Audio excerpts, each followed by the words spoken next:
Previously, we explored sampling settings. Now learn zero-shot, one-shot, and few-shot prompting with Gemma 3 to classify movie reviews. Prompting changes everything. We'll see how zero-shot, one-shot, and few-shot examples shape an LLM's ability to classify email tone. Let's dive right in. We're importing the tools we need: the Llama LLM, prompt templates, and a way to chain them together for easy testing. Here's our test email. It's got a hint of sarcasm and frustration, which makes it a great edge case for the model. We're setting the email text. Notice the subtle tone. This will really test how well the model picks up on context. Now, let's make a function that runs our model with any prompt we give it. This keeps things clean and reusable. Inside the function, we set up the model with low randomness, build the prompt, chain it all together, and run it with our email. Super handy. First up, zero-shot prompting. That means we give the model no examples, just the task and the email.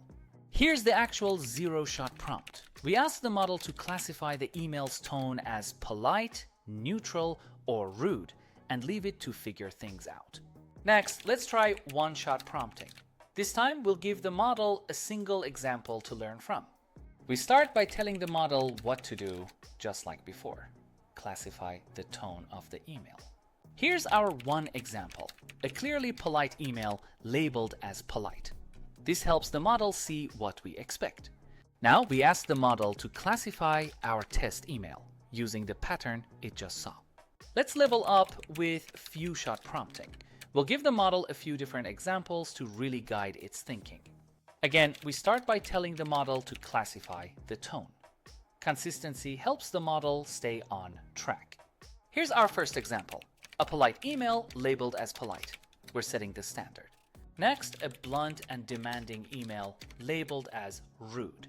This shows the model what rude looks like. And here's a neutral example.